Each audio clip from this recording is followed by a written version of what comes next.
السلام علیکم دوستو، امید ہے آپ سب خیریت سے ہوں گے۔ دوستو آج کی ویڈیو ہے ذرا ہسٹری کے متعلق، یعنی جن افراد کو دوستوں کو ہسٹری سے بول لگاؤ ہے ان کے لیے تو یہ بہت انفارمیٹیو ہے۔ باقی بھی اس کو اچھے دل سے سنیں گے کیونکہ یہ بعض واقعات جو اس میں بیان ہونے ہیں وہ بچپن سے سنتے آ رہے ہیں، تو اس لیے اس ویڈیو کو غور سے سنیں۔ آپ کو امید ہے یہ پسند بھی آئے گی اور دلچسپی بھی اس میں رہے گی۔ تو چلیں ویڈیو کو شروع کرتے ہیں۔ آج کی ویڈیو میں ہم نے ملک یمن کے بارے میں ڈسکس کرنا ہے اور اس کے جو پرانے واقعات اور ہسٹوریکل پلیسز ہیں اور یہ کیسے بنا، اس پہ کون کون قابض رہا، کس نے حکومت کی، اور خاص طور پہ اس میں ملکہ سبا کا بھی ذکر ہوگا اور حضرت سلیمان علیہ السلام کا بھی، جو کہ ہم بچپن میں کہانیاں سنتے آئے ہیں اور واقعات سنتے آئے ہیں کہ ملکہ سبا اور حضرت سلیمان علیہ السلام کی، تو اس کا اس میں سارا ڈسکس ہوگا۔ چلیں ویڈیو شروع کرتے ہیں۔ سب سے پہلے اس بات کا ذکر آئے گا یمن میں کہ لوگ کون سے آباد تھے ادھر، کیونکہ یہ بھی یمن کا آپ علاقہ جانتے ہیں، شام، عراق اور سعودی عربیہ، یہ سارے اس سب کو عرب ہی کہا جاتا تھا۔ اس لیے جو اس میں ذکر ہوا تھا کہ بعض تین جو عرب کی قومیں آباد تھی، عرب اربا اور مستعربہ وغیرہ، اس میں جو یمن تھا نا، یہ یمن میں عرب اربا قوم آباد تھی، جس کے متعلق آتا ہے کہ قوم سعد، قوم سمود تھی، یعنی یہ عرب اربا قومیں تھی، یہ یمن والی سائڈ پہ آباد تھی۔ جو یمن میں سب سے پرانی عرب اربا قوم جو تھی، وہ سب سے جو پرانی معلوم ہو چکی ہے وہ ہے قوم سبا۔ اب قوم سبا کے آپ کے نام سے ضرور آپ کے ذہن میں آئے گا کہ قوم سبا، یہ ملکہ سبا کا جو تخت وغیرہ جو ذہن میں آتا ہے، جی ہاں یہ وہی قوم ہے۔ یہ سب سے پرانی قوم ہے جو کہ یمن میں بادشاہت کرتی رہی ہے۔ اور اس کے علاوہ اس کے ساتھ کا ایک اور ملک ہے جسے ہم عراق کے نام سے جانتے ہیں، اس میں نا چند کتبات ایسے برآمد ہوئے تھے جس کے اندر یہ قوم سبا کا ذکر ہے، اور وہ تقریباً 2500 سال قبل مسیح سے یہ متعلق ہوتا ہے، جو واقعہ ہوا ہے قبل مسیح سے، اس سے پہلے کے جتنے بھی سال ہوتے ہیں اسے قبل مسیح سے تشبیہ دی جاتی ہے۔ تو یعنی کہ 2500 سال پہلے کے جو کتبات ملے ہیں اس میں اس قوم کا ذکر ہے کہ یعنی یہ اتنی پرانی ہے، لیکن اس کے جو عروج کا زمانہ بتایا گیا نا، یعنی قوم سبا کے جو عروج کا زمانہ ہے وہ ہے 11 صدی قبل از مسیح سے یہ شروع ہوا تھا، یعنی اس کا عروج کا زمانہ۔ جب بھی ہم کسی قوم کی بادشاہت یا اس کے ادواروں کے متعلق بات کریں نا، تو سب سے پہلا ادوار ہوتا ہے کہ کب اس نے یعنی سٹارٹ ہوا تھا اس کا، اور کب اس نے عروج پکڑا، اور کب اس نے یعنی اس کا زوال شروع ہو گیا تھا۔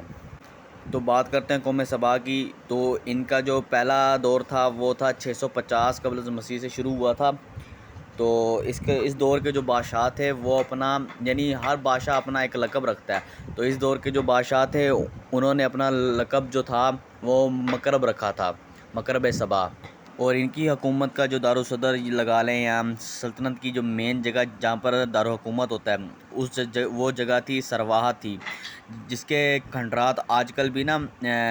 مغرب کے مغرب میں اکثر دیکھنے کو مل جاتے ہیں، اور ان کھنڈرات کے نام کو آج کل خریبہ کے نام سے کافی مشہور ہیں یہ۔ اور اسی دور میں جو سبا قوم تھی، انہوں نے مغرب کے مشہور بند کی بنیاد رکھی تھی، یعنی یہ پانی کا بند تھا، انہوں نے بنایا تھا، کافی مشہور بند تھا۔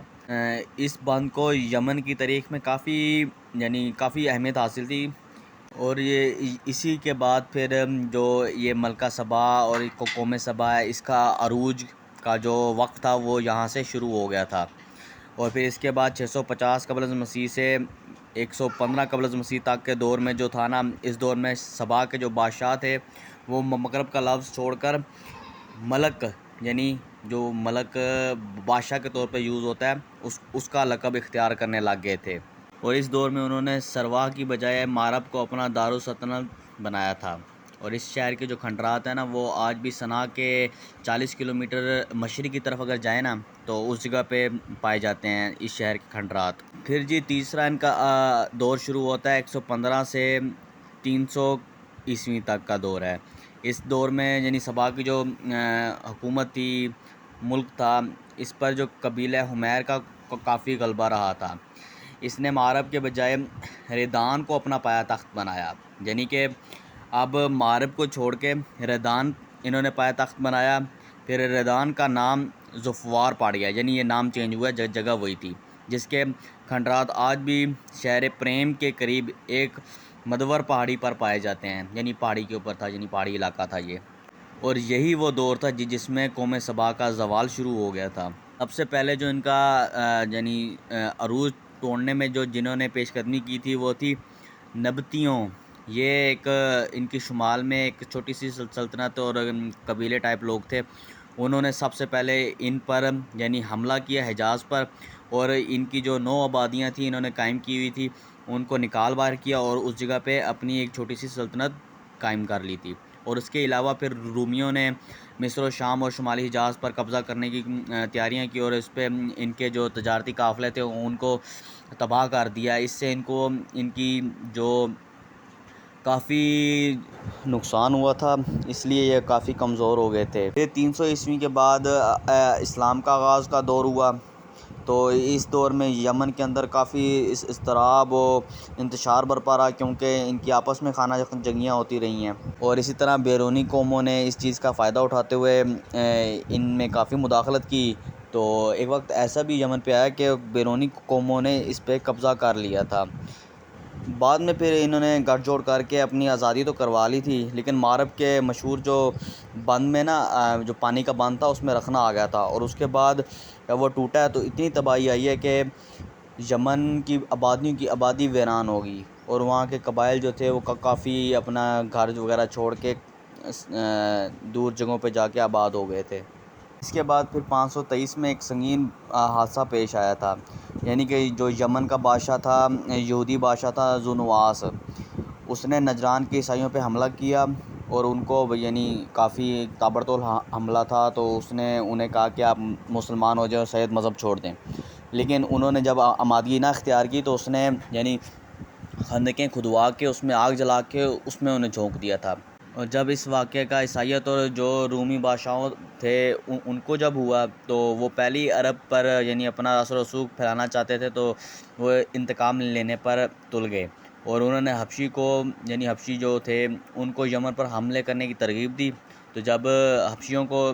شاہ روم کی طرف سے شہ ملی تو انہوں نے پھر 545 میں ریاض کی زیر قیادت 70,000 فوج کے ساتھ یمن پر دوبارہ قبضہ کر لیا۔ اسی دوران حبشی کے ایک گورنر کی حیثیت سے اریات نے یمن پر جب حکمرانی کر لی تو اس کے ایک ماتحت کمانڈر ابرہا اس نے اسے قتل کر کے خود اس پہ اقتدار پہ آ گیا، اور یہ وہی ابرہا جس نے خانہ کعبہ کو گرانے کے لیے ایک فوج کشی بھی کی تھی، اور ساتھ وہ اپنے چند جو ہاتھی بھی لے کے آیا تھا، یا وہی ابرہا ہے۔ جب یمن اپنے عروج پہ تھا تب ان کی ایک ملکہ تھی، ملکہ سبا، جس کے تخت کے بھی بڑے چرچے مشہور ہیں، اور کافی کہانیاں ملتی ہیں کہ اس کے تخت کو جو حضرت سلیمان علیہ السلام نے اپنے جن کے ذریعے منگوایا تھا، تو اس کے متعلق بھی بات کرتے ہیں۔ یہ قریباً 650 قبل از مسیح میں یعنی جب حضرت سلیمان علیہ السلام کبھی ان کی بادشاہ تھی، تو انہوں نے ملکہ سبا سے کے پاس جب آئے تھے تو ان کی کافی منظم قوم دیکھ کے تو انہوں نے ان کو اسلام کا پیغام دیا تھا، یعنی جو اس وقت کا اسلام تھا انہوں نے ان کو اسلام کا پیغام دیا تھا۔ اور یہ جو ملکہ سبا کی قوم تھی ان کا جو مذہب تھا وہ سورج کو پوجا کرتے تھے، یعنی آگ کو پوجتے تھے، تو یہ جبکہ حضرت سلیمان علیہ السلام خدا واحد کی پرستش کیا کرتے تھے، یعنی خدا ان کا ایک ہے، یعنی جو ہم سب کا خدا ہے، تو انہوں نے ملکہ سبا کو ایک طریقہ یعنی دعوت دی کہ آؤ میں آپ کو اسلام کی دعوت دیتا ہوں۔ تو جب وہ آئی تو انہیں ایک طریقہ کیا جس سے انہیں اسلام بہت پسند آیا۔ آپ نے اپنے محل کو ایسا بنوایا کہ اس کے نیچے سے نہریں بہ رہی تھی، اور اوپر فرش ایسا بنوایا، اسے اتنا صاف کیا کہ نیچے سے عکس پڑتا تھا، یعنی جو فرش تھا وہ شیشے کا تھا۔ تو جب ملکہ سبا آپ کے پاس آئی ہیں، تو جب وہ داخل ہونے لگی ہیں محل کے اندر، تو راستے میں یہ فرش آتا تھا، نیچے سے پانی بہہ رہا تھا، تو انہوں نے اپنی پنڈلیوں سے تھوڑی سا اوپر اپنے کپڑے کیے کہ پانی سے بھیگ نہ جائیں۔ تو جب اس پہ چلی تو انہیں پتہ چلا کہ پانی اس کے نیچے بہہ رہا ہے، اصل حقیقت یہ شیشہ نہیں ہے۔ تو وہ اس پہ پاؤں رکھ کے جب آگے گئی ہیں تو تب حضرت سلیمان علیہ السلام نے ان کو بتایا کہ جو اصل حقیقت جیسے آپ سورج کی پوجا کرتی ہیں